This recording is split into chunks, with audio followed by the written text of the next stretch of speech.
Señor esté con ustedes. Lectura del Santo Evangelio según San Mateo. En aquel tiempo dijo Jesús a sus discípulos esta parábola: Se parecerá el reino de los cielos a 10 vírgenes que tomaron sus lámparas y salieron al encuentro del esposo. 5 de ellas eran necias y 5 eran prudentes. Las necias, al tomar las lámparas, no se proveyeron de aceite. En cambio, las prudentes se llevaron alcuzas de aceite con las lámparas. El esposo tardaba. Les entró sueño a todas y se durmieron. A medianoche se oyó una voz: que llegue el esposo, salgan a su encuentro. Entonces se despertaron todas aquellas vírgenes y se pusieron a preparar sus lámparas. Y las necias dijeron a las prudentes: dennos de su aceite, que se nos apagan las lámparas. Pero las prudentes contestaron: por si acaso no hay bastante para ustedes y nosotras, mejor es que vayan a la tienda y se lo compren. Mientras iban a comprarlo, llegó el esposo, y las que estaban preparadas entraron con él al banquete de bodas, y se cerró la puerta. Más tarde llegaron también las otras 5 vírgenes, diciendo: Señor, Señor, ábrenos. Pero él respondió: en verdad les digo que no las conozco. Por tanto, velen, porque no saben el día ni la hora. Palabra del Señor. Podemos tomar asiento.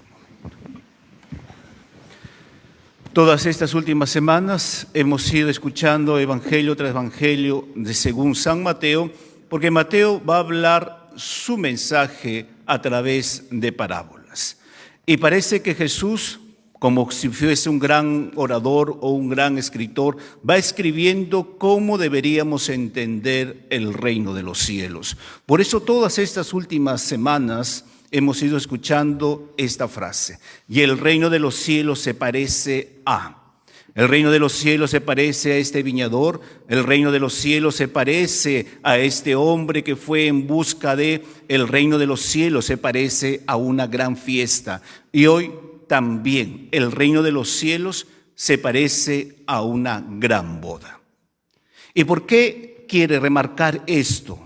Que se parece siempre a algo, para que en nuestra mente, en nuestro corazón, hermanos, se vaya grabando cómo debería ser el cielo. Y es esta constante: el cielo es el lugar donde la felicidad va a ser cumplida. Por eso es una fiesta, por eso es una alegría, por eso es una boda. Porque en la boda no se va simplemente a mirar quién se casa. En la boda uno va a celebrar con el novio, con la novia, la gran felicidad de su vida. ¿Por qué? Porque es una fiesta. Entonces hoy este evangelio está enmarcado en este contexto, en una gran boda. Y por lo tanto, aquellos que están invitados a entrar a la boda deberían venir alegres. Por eso los detalles que Mateo va a poner en este pasaje bíblico son hermosos y bellos. Así que vamos a ir desglosando todos estos detalles antes que nos apaguen la luz, ¿no? Pues todo es posible, todo es posible. Bien, primer gran detalle: las vírgenes tienen lámparas. ¿Y por qué vírgenes? ¿Y por qué no otros, casados, viudos? ¿Por qué pone la palabra vírgenes? Porque la palabra virgen es la persona pura, es la persona que no tiene pecado, es la persona que se ha preservado de algo. Por eso es la palabra virgen. Y por lo tanto, estas 10 doncellas tienen esta pureza. Y en esta pureza, ellas han sido elegidas entre muchas para ser el cortejo del novio.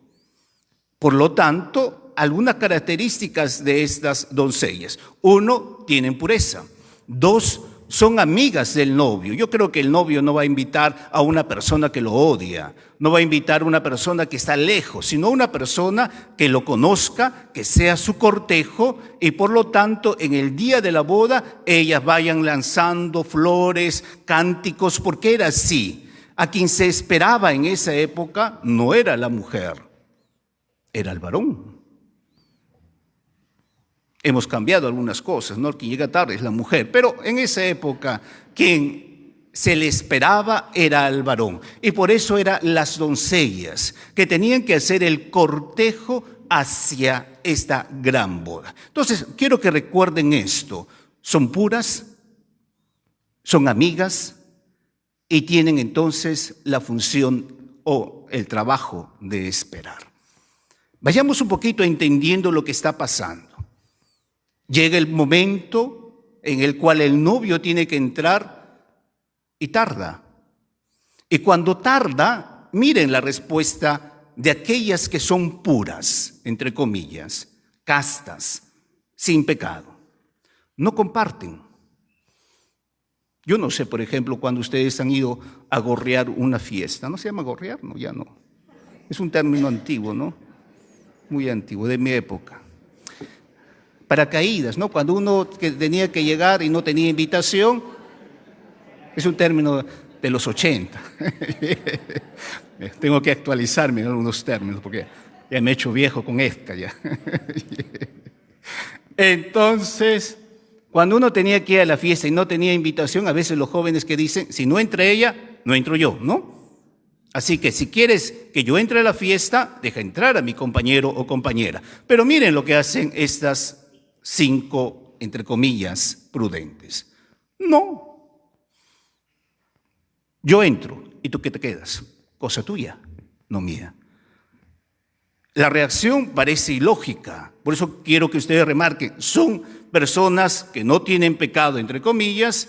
Son personas que, entre comillas, podrían haberse ayudado, porque si no entraba una, no podían entrar la otra. Y tal vez el novio hubiese esperado. Ya llegaste tarde.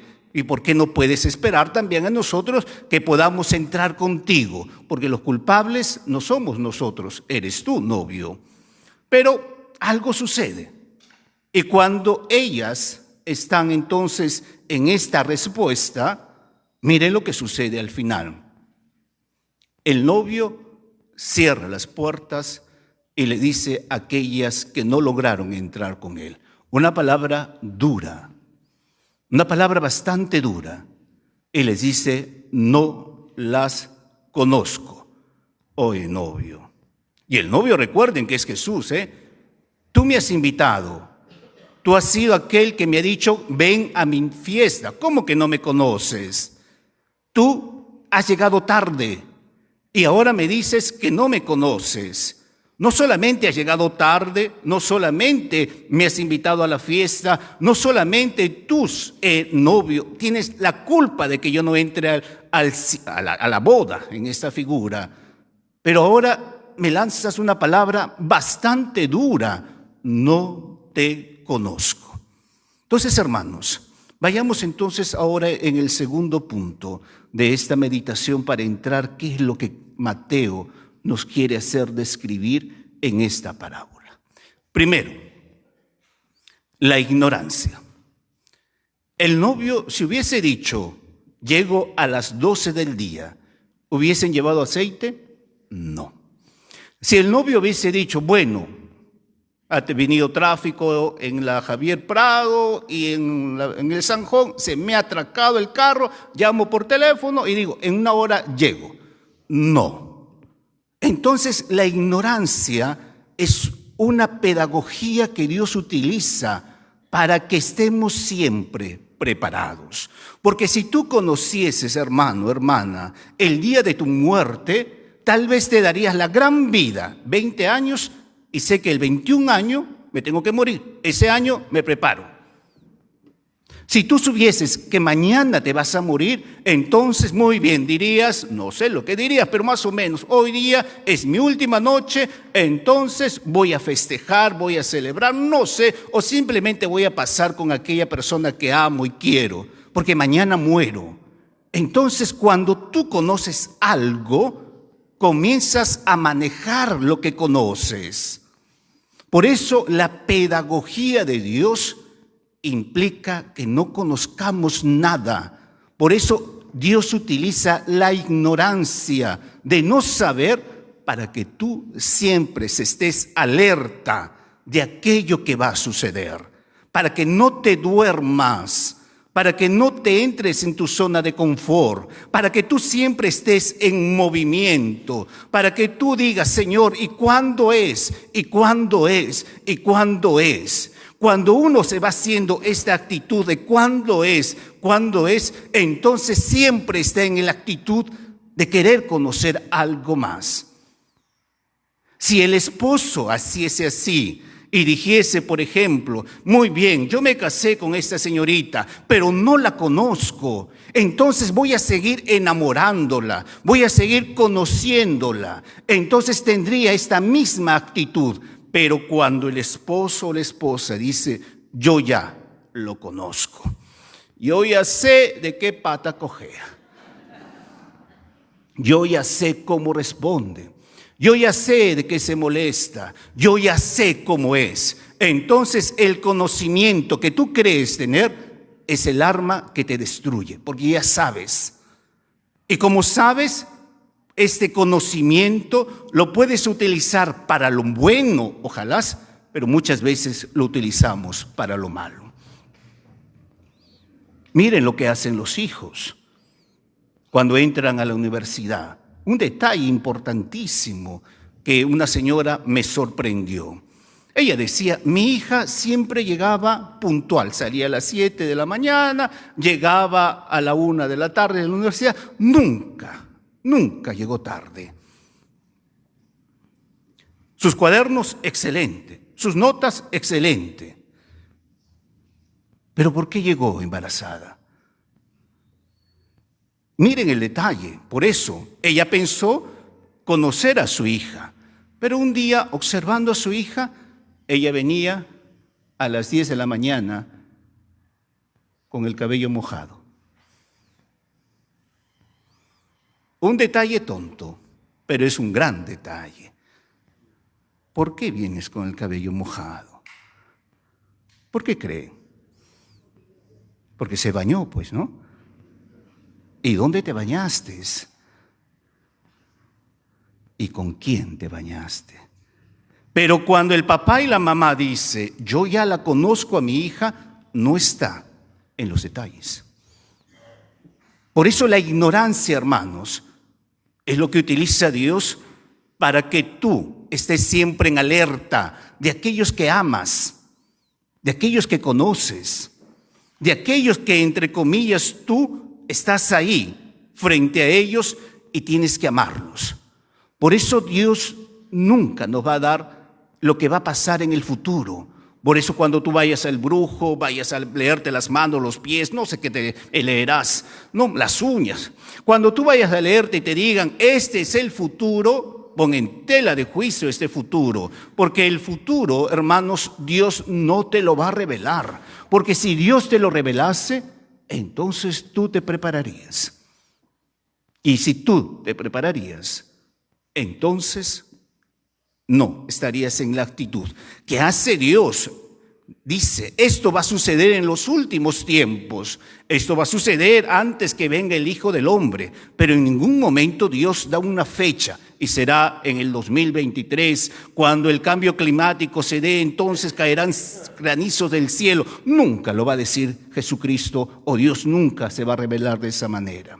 Entonces vayamos por este punto. La ignorancia, hermanos, es un arte que Dios utiliza para que tú vivas bien. Los que se han casado, por ejemplo, si hubiesen conocido cómo su esposa se ha vuelto después de 20 años, ¿se volverían a casar? Sí, deberían decir, claro que sí, pues. ¿Por qué? Porque ahora la conozco mejor, pero no, en realidad es cierto, la risa es cierta. Si Dios me hubiese revelado cuando yo estaba entrando en el altar, mira con quién te estás casando, de acá 15 años, va a suceder esto, de acá a 5 años va a suceder, o incluso la enfermedad. Mira, de acá a 15 años el ser que amas va a tener una enfermedad que la va a postrar en cama y ya no vas a poder mirarla como hoy la miras. Si Dios nos revelase esto, hermanos, nadie se casaría. Igualito pregúntenle a sus papás. Papá, mamá, ¿tú soñaste verme así?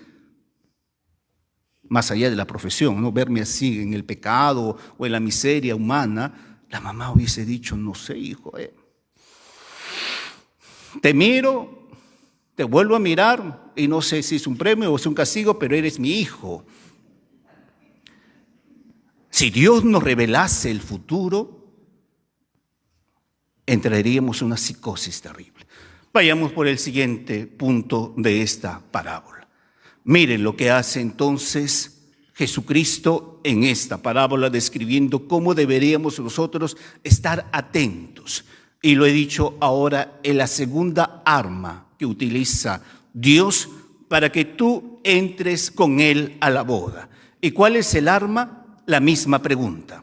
¿Por qué las llamadas sabias, prudentes, son mejores, entre comillas, que las necias? Si ambas eran puras, por eso quería que remarcar la virginidad. Si ambas tenían en cierta manera el aceite, ambas no eran culpables que el novio hubiese tardado, pero algo las salvó a ellas, a las que llamamos prudentes.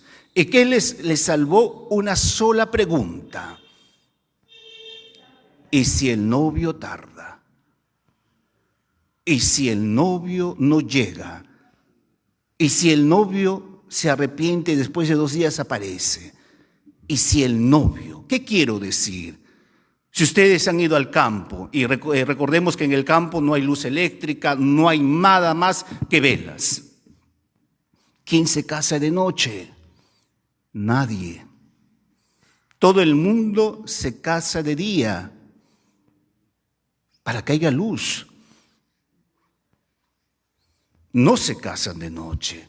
Así que lo que ellas dijeron era lógico, pues. Sí, esta boda está a las 12.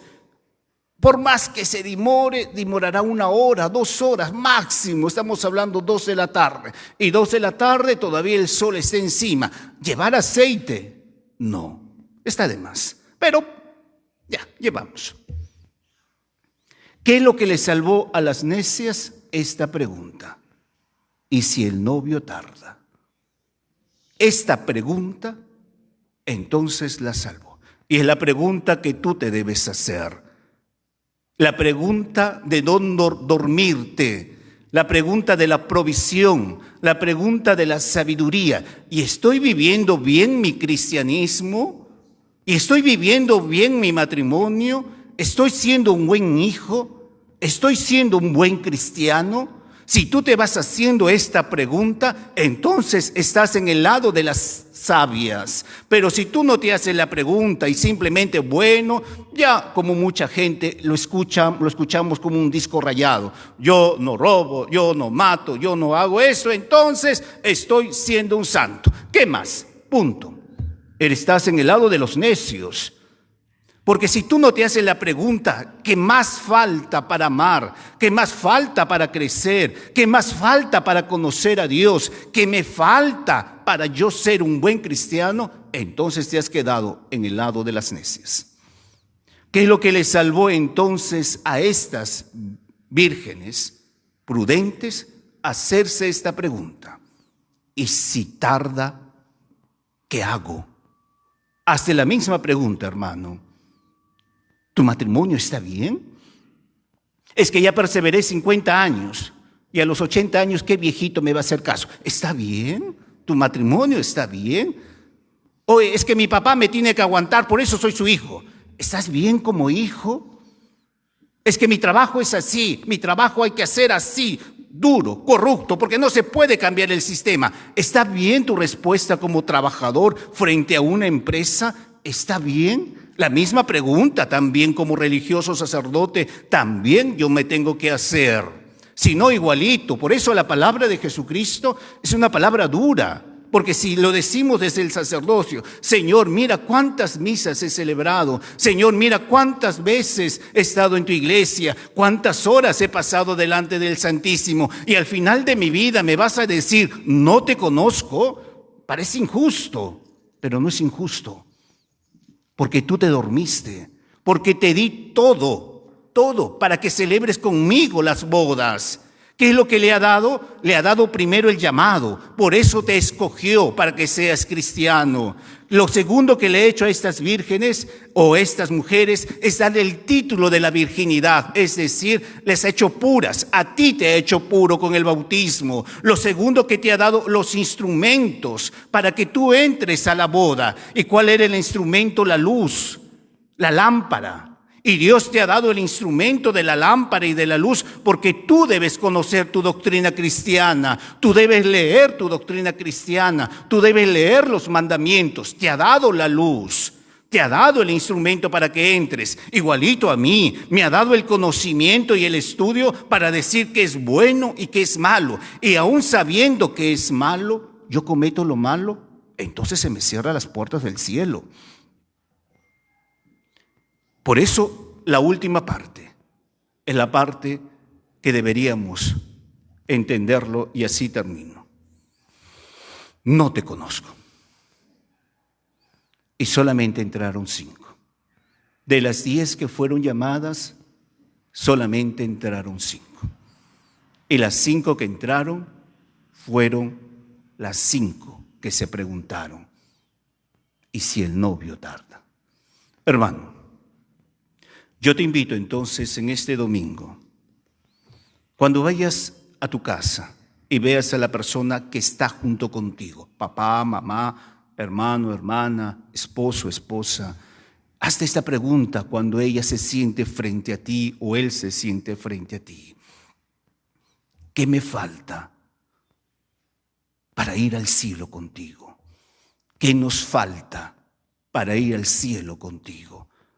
Porque para entrar en el cielo se tiene que entrar en un cortejo. Si bien es cierto, la respuesta es individual, pero también la respuesta es aquellos que te van a llevar al cielo. ¿Y quiénes te van a llevar al cielo?